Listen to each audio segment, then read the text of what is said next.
I said I was bringing out something obscure. This is definitely obscure. Ladies and gentlemen, welcome to the RVMan LP exhibition. Fresh off the heels of Dynasty Warriors 1, I'm playing Minish Cap. So, with that said, we play one of the most obscure Zelda titles in the entirety of the franchise, because there ain't no way in hell that I am playing Phantom Hourglass. Ain't no fucking way. Nor Spirit Tracks for that matter. No, sir. It's not that I can't handle it on the emulator. I can. I don't have the time to deal with Minish Cap. No, not Minish Cap. I meant to say Spirit Tracks, nor Phantom Hourglass. I'm sorry. That takes an investment, and it's aggravating as hell. So on that note, Minish Cap literally takes place after Legend of Zelda Wind Waker? Yeah, it takes place after Wind Waker. So that would explain the art style of Wind Waker. And mostly the art style of Spirit. Actually, no, I think it's a spin-off. Ah, damn it. Zelda continuity is confusing. But nonetheless, in this iteration, Zelda is coming to try to get Link for the festival. And she hasn't been, kidnapped yet, so that's a good thing. Actually, she don't get kidnapped at all. Minish Cap is a lot different than the usual Zelda's in trouble, we gotta save her from X-Demon. No. Actually, this time around, we don't. However, we will still have to save Princess Zelda from an affliction, so there is that. But we'll get to that when we get there. And for those of you who've seen the speedrun channel before I had to take it down, yeah, this was the game I speedrun. So basically, it's a little revenge, or sort of, I gotta do this just for to do this, because I didn't really complete this game for the channel that I had up there, because the channel basically shut down, and the other guy I was working with isn't, well, on YouTube anymore. So with that said,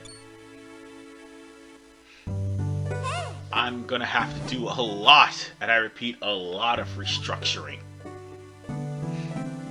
And it's taken me a while because of the fact of, well, real life. So yeah, once I get real life settled, I'll probably restructure this channel, if it already hasn't been killed because of the April Fool's joke I put out not too long ago. I mean, it is my opinion, but yeah, it is April Fool's Day also, so bear that in mind. Anyway, to start things off, we got a sword, which we'll end up using later on. Trust me, it's going to happen. But at the exact same time, if you think about it, Legend of Zelda Link to the Past, the Smiths, you had to actually save one of them from the Dark World in order for you to get a very powerful weapon anyway. Eventually, we'll end up getting a very powerful sword too, as well, from the Smith. The thing of the matter is, it's gonna have to be probably after the first or second dungeon, probably? Or maybe the third. It all depends. But it's been a while since I played this game. So if I'm a little bit rusty, bear with me. But if I do stop, bear in mind one thing, I'm also still on the diuretic. So, yeah. Well, not really. I'm weaning myself off of it, but still. I'm still suffering the side effects, so when nature calls, I have to stop what I'm doing. But whatever the case, folks, we're here at the festival. So we're gonna have to follow Zelda wherever we go, and those kids are gonna be blocking our way.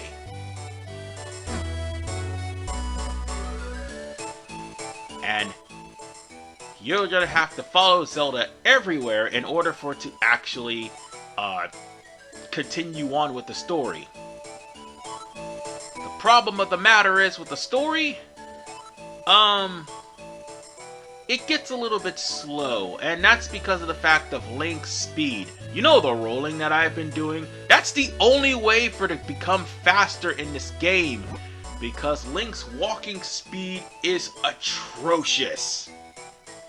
I can understand why people hate that. Oh, I definitely can. Still like Minish Cap though. But yeah, Link's walking speed is in fact atrocious, as you can see. So me rolling the way I'm doing is to make things go a little bit faster.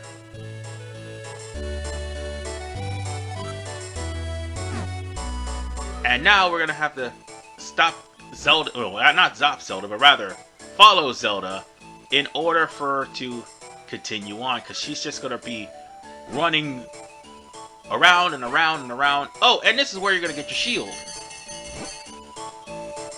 Yeah, this is actually kind of forced on you. As is the sword.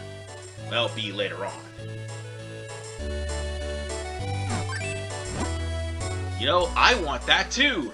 That would actually help me out and give me more heart pieces. I want that too, because having only 20 rupees is enough. But no, I'm going to be getting the shield. And for those who don't know, that shield is going to be really helpful. You'll probably get an upgrade of the shield later, but for right now, that's going to be your friend until we get to later on in that point.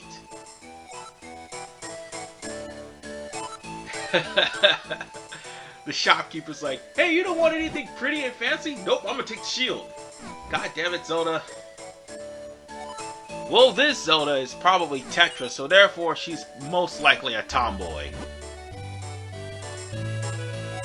So that explains the shield. Oh no, she's definitely Tetra in Phantom Hourglass and Spirit Tracks. And even worse, Spirit Tracks is probably the most frustrating one of the bunch.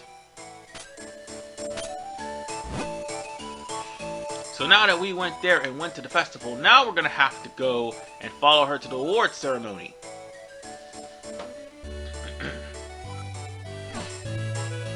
With that, or rather, she follows us. She's going to be so high maintenance.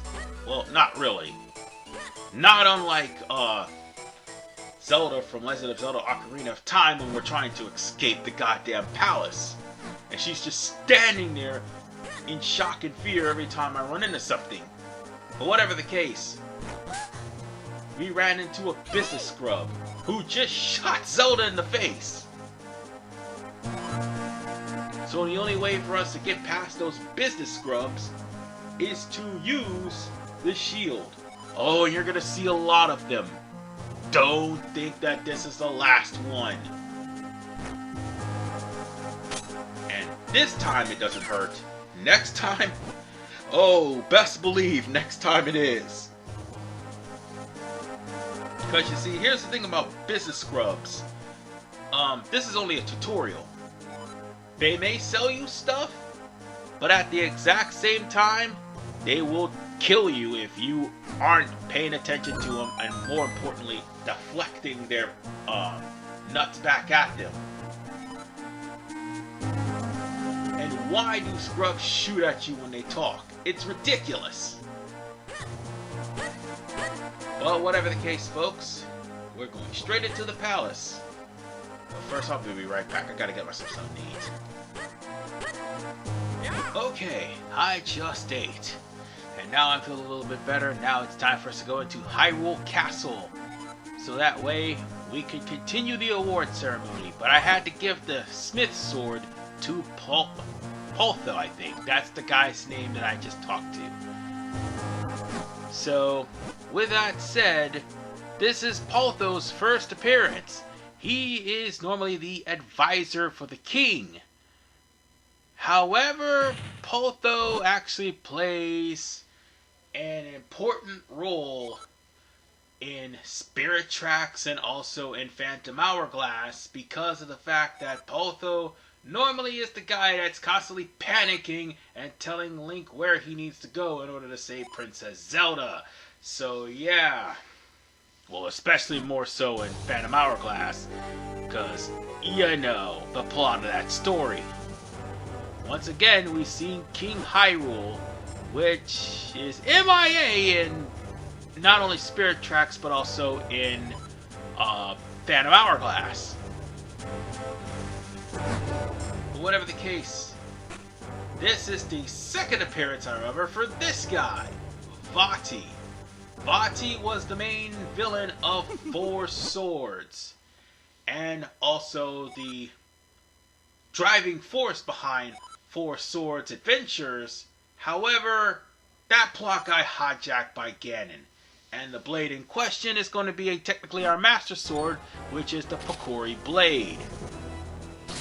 And look at Vaati just bitch-slapping soldiers.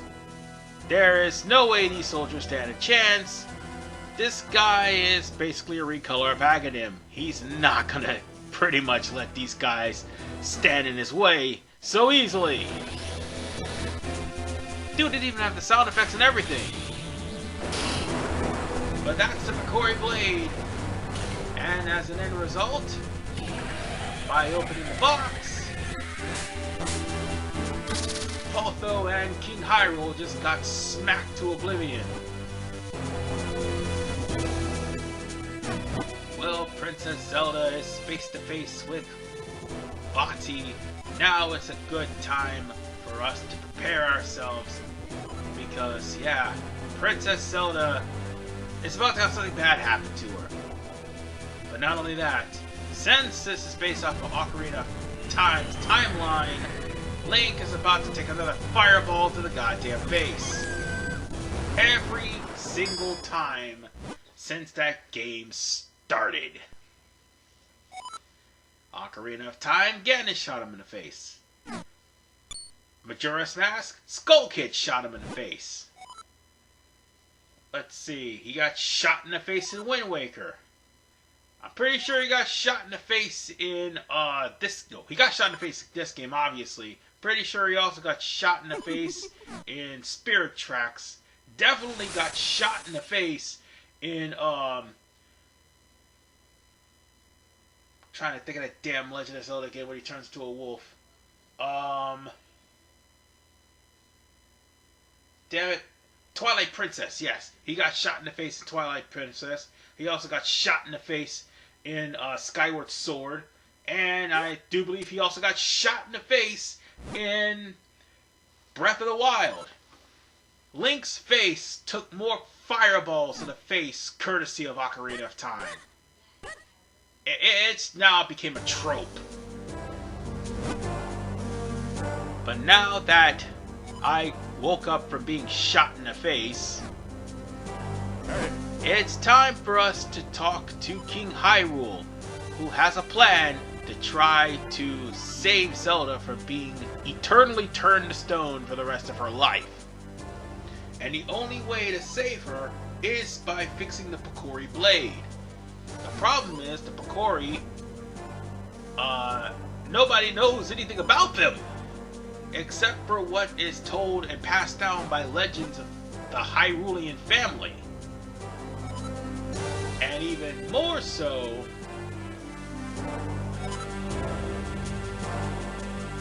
anybody outside the family won't know about them unless somebody from the family tells them.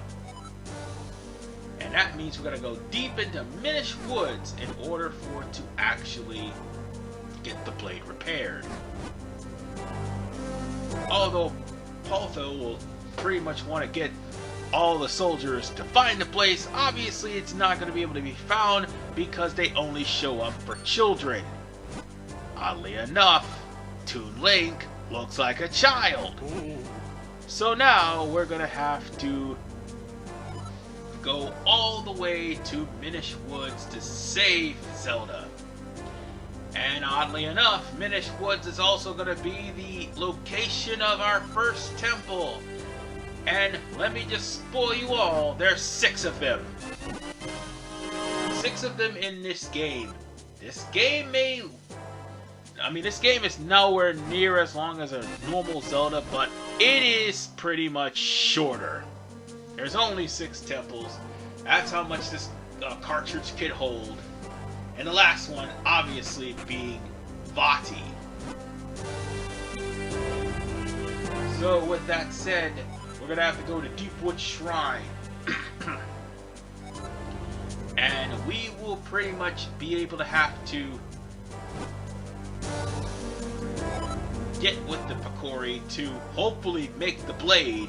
So that way, all we have to do is save Zelda, and more importantly, get powerful enough to face off against Vaati, because this is just a diversion for what Vaati has in store. So with that said, ladies and gentlemen, we have to go all the way over there. However, there's the thing about this map. It's a make the map as you go along sort of thing.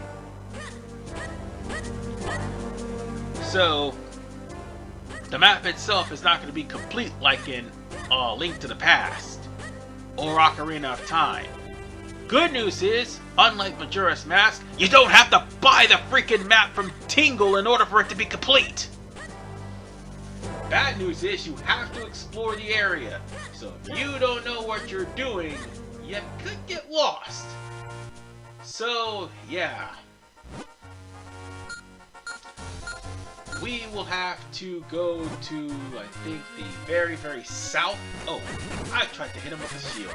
That was stupid. We have to go to the very south in order for us to get to the area we need to go to. And by the way, there's our rupee!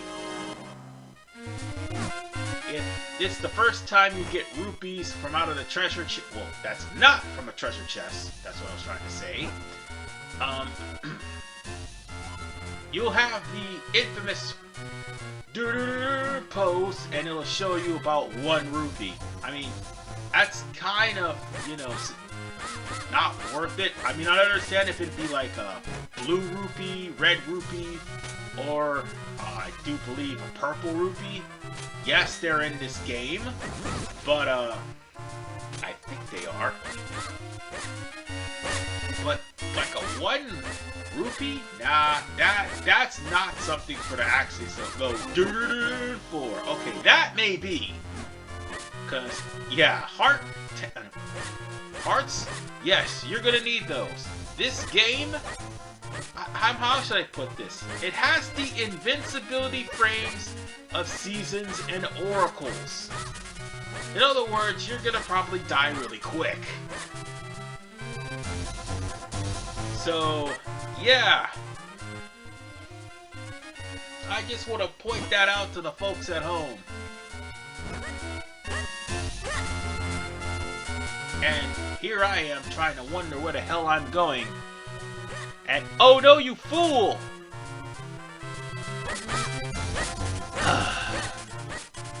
I forgot. Link needs an item to swim. And sadly, we won't be getting that until the 3rd dungeon.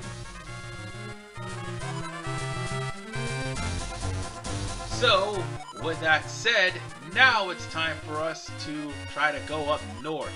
Oh, and there is going to be a part where I do cut off, and continue on. Unfortunately, that's the part where I stopped what I was doing and had to go to the bathroom. Because, yeah, nature calls. And so does stupid diuretic. So with that said, we'll be getting to that point, and I'll probably skip over because it is me just standing there doing nothing. However, I do need to go to Lon Ranch and try to get past this area. Oh right, I can climb up. It just dawned on me. Oh, and for the record, Link doesn't have anything to speed himself up, so again, rolling is your friend. Rolling will get you very, very far. And look on the bright side, at least you're able to cut branches like you... Well, at least you're able to cut branches. That's what I'm trying to say.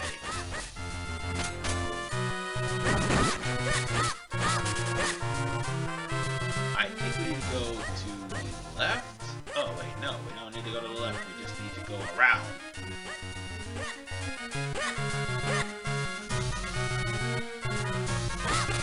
Oh,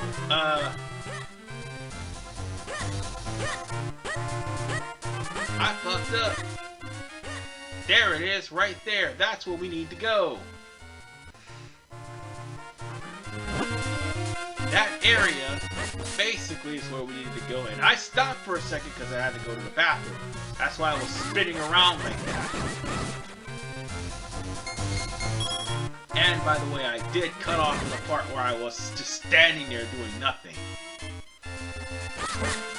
Oh, and those enemies that stack, they can be annoying too. Each one of them can fall on top of you, and that could be an invincibility frame. If you let all of them fall on you, that is. And we're gonna need the titular menace cap for that area. However, we won't need to worry about this house right about now. So let's pass up Lot 1 Ranch and kill off all the Octoroks that is shooting rocks in my general direction. By the way, I need to come over from the other side to actually push that rock through. And, oh, right, more Octoroks. Don't see anything else over there right now, so I'll just worry about that later. Besides, I can't really get past that area if I go there anyway. So, off to the Minish Woods. And this, I gotta say, Minish Cap has some very catchy tunes. I like it. Even though they had like abuse of a lot of the horns in the GBA, which for some strange reason, the GBA definitely uses too many horns. Specifically for Pokemon, but they also use too many horns for other game soundtracks. And, oh yeah, I definitely needed something for that. Oh wait. Oh, now I remember what I needed for that. It wasn't the fins, but rather the feather, which, by the way, is a dungeon item, and I gotta get that later. Oh, we'll worry about that stump also. But where we also need to go is kill the Choo-Choo that's here. Why am I killing Choo-Choo? Because I can.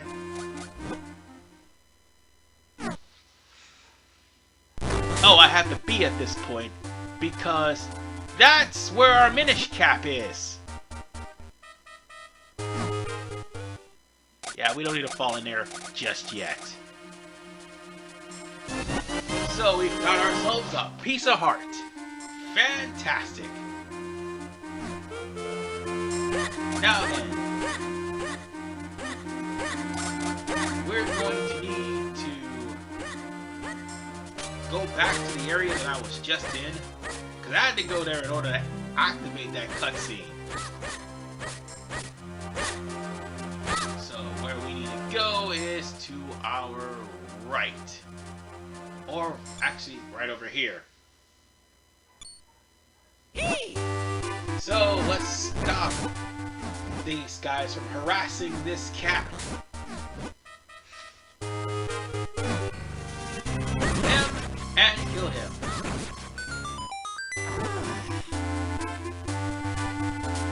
Alright. This is Elzo. Yes, that's what the name of the cap is. Elzo is in fact the Minish Cap. He'll give you minishing powers.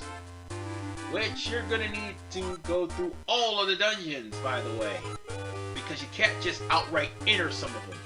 Some of them will need you to use an Ezlo. Yes, that's what his name is. I thought it was Elzo. It's Ezlo.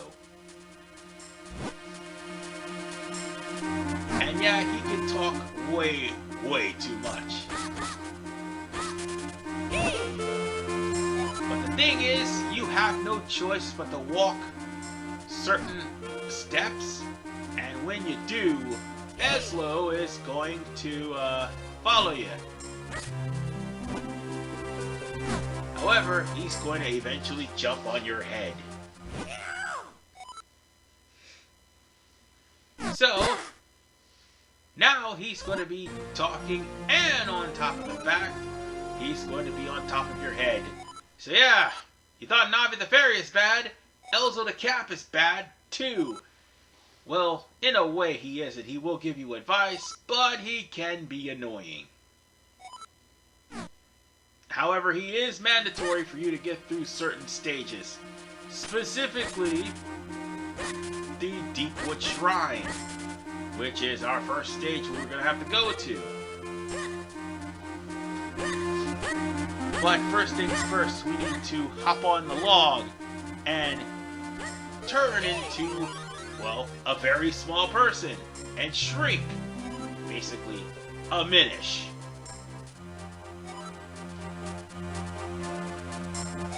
So, at least he does give helpful information. Navi just is there to target enemies.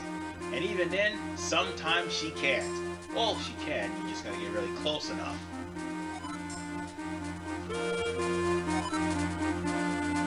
Well, look at the bright side. At least none of them hold a candle to Fi or Tattle. None of them.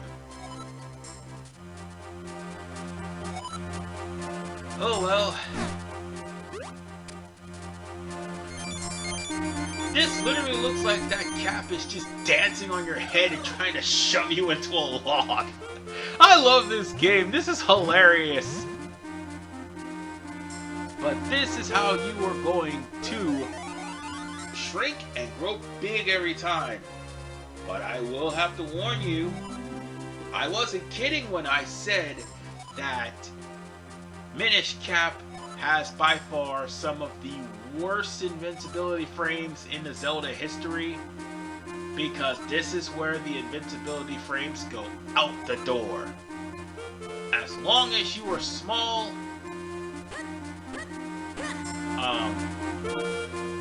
how shall I put this? As long as you are small, you are in danger of running into enemies bigger than you. And if they hit you, instead of you taking maybe a half or maybe 2 hearts, you'll end up taking double the damage. 2 hits and you're as good as dead. So bear in mind if you're shrinking, because enemies will be bigger than what you appear. They'll be boss size in that matter. But folks, we have made it to the Minish Village, and as soon as we show up,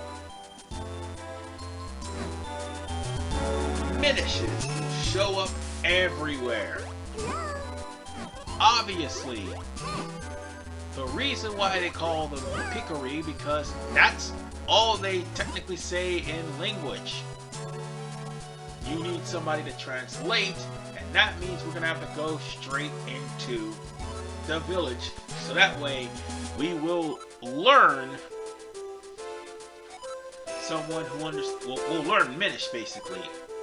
So we'll worry about that in the next episode of the RVMan LP Exhibitions. This is RVMan 985. I'll see you guys next time as we continue to go through the Minish Woods and eventually go to the Deepwood Shrine. Peace out and take care.